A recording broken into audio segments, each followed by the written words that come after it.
Hey everyone, and welcome back to Nomad Love and Community. Today, we're diving into one of the most challenging aspects of the nomadic lifestyle that nobody talks about.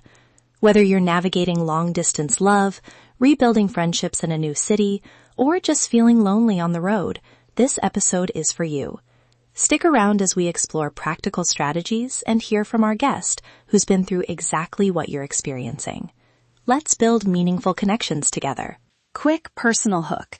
Last month in Lisbon, I watched two travelers misread each other's small gestures and end a promising friendship before it really began. One person assumed direct feedback was rude. The other assumed vagueness was passive-aggressive. I remember thinking, such an avoidable loss. That's why today we're talking about portable language, short, respectful lines you can use anywhere to reduce confusion and preserve dignity.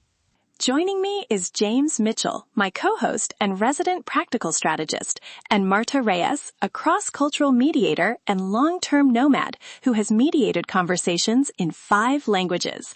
Hi both, welcome. Hey everyone, glad to be here. If you want something you can actually use next week in a co-working space or on a first date, this is the episode for you. I've been there, and here's what actually worked. Thanks, Sophia, James. Excited to be here.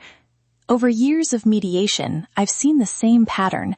A small, misphrased line grows into a larger feeling of disrespect or distance. Portable language helps stop that spiral early. Why this matters for nomads? These are emotional costs as much as practical ones. When expectations are unclear, attachment gets strained. You might withdraw before a connection has a chance to form. That fuels loneliness and self-doubt. Was I rude? Did I offend them? Did I miss a sign? That uncertainty is exhausting. And on the practical side, unclear communication costs you. Missed friendships, awkward meetups that fizzle, and a reputation for being flaky or cold. For nomads, reputation matters. Word spreads in small communities. So having clean, repeatable language saves time and emotional energy. Exactly.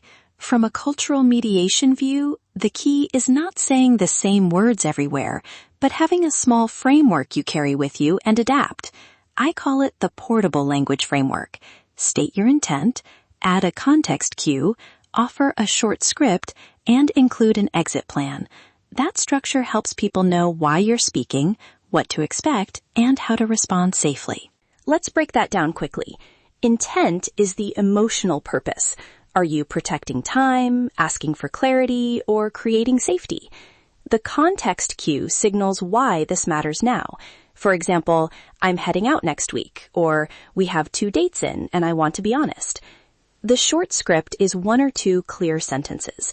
The exit plan explains how the conversation ends if it's not a fit.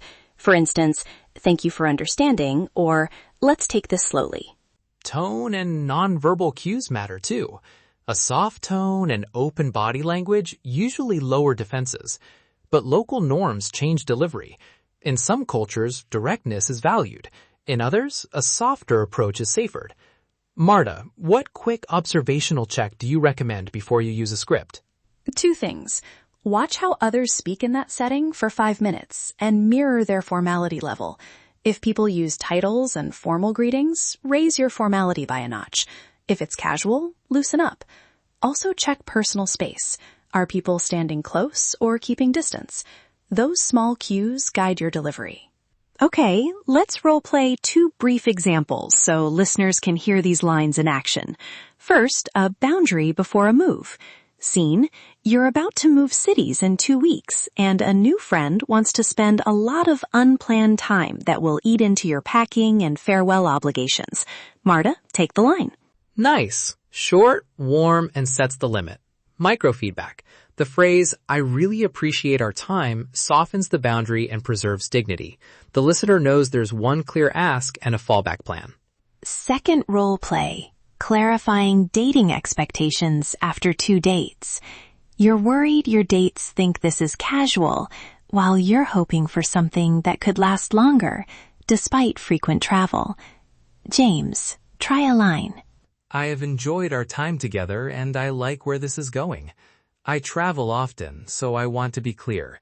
I'm interested in seeing how this develops without pressure.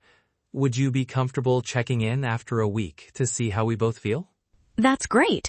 It states intent, I'm interested, gives context, frequent travel, offers a low-pressure exit, check in later, and invites consent. For cultures where direct talk about feelings is unusual, you can soften. I enjoy spending time with you, and I'd like to see where this goes, if that feels right to you. Deep dive. James, listeners want application questions. First, how do we adapt these scripts for apps and quick chats where tone is harder to convey?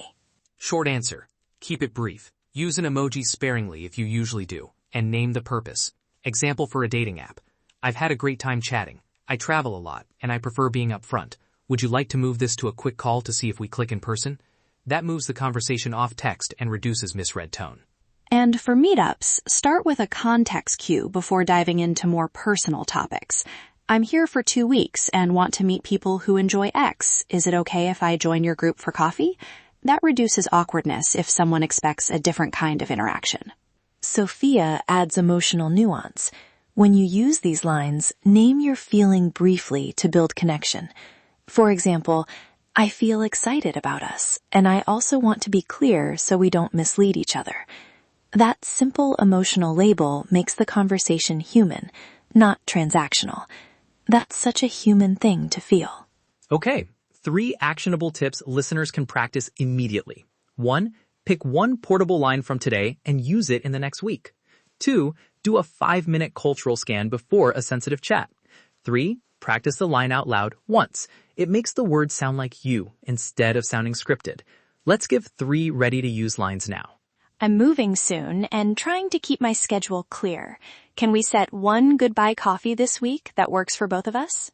Line B, clarify dating expectations. I enjoy our time together and I travel often. I'm interested in seeing where this goes. Would you be comfortable checking in after a week to see how we both feel? Line C, low-stakes meetup ask. I'm here short-term and would love to join for coffee. Is this a social meetup or something more structured? Quick decision checklist before any conversation. 1, what's my intent? 2, what's a 1-sentence script that fits that intent? 3, how will I end this conversation if it's not a fit? If you run those 3 steps in your head, you'll approach talks with clarity and care. Try one script this week and notice how it lands. Subtle CTA. If this episode helped you, try one of the lines and share how it went in our community. Small experiments beat perfect strategies. Don't wait to be flawless. Before we close, a safety reminder. Personalize these lines to your voice. Watch for cultural cues. And if anything feels unsafe, pause and prioritize your safety. Use a public place or check in with someone you trust when needed. Quick recap. 3 lines, a simple framework, intent, context cue, short script, exit plan, and a 1-minute decision checklist. Try one script this week and report back in our community. Remember, it's okay to want both freedom and love. You're not alone on this road. Thanks for joining us. Don't just survive the nomad life, thrive in it. Real talk? It's tough, but it's doable. See you next week. If today's episode resonated with you, I invite you to check out the relationship courses available at nomadlifesuccess.com. You'll find practical training on dating, long-distance relationships, friendship building, and creating community while traveling, along with many other nomad-focused courses. Head over to nomadlifesuccess.com to explore the full catalog. Plus, if you want personalized support, I'm offering one-on-one coaching sessions. Join your community, subscribe to this podcast, and let's create a world where nomads thrive emotionally, not just financially. See you next week.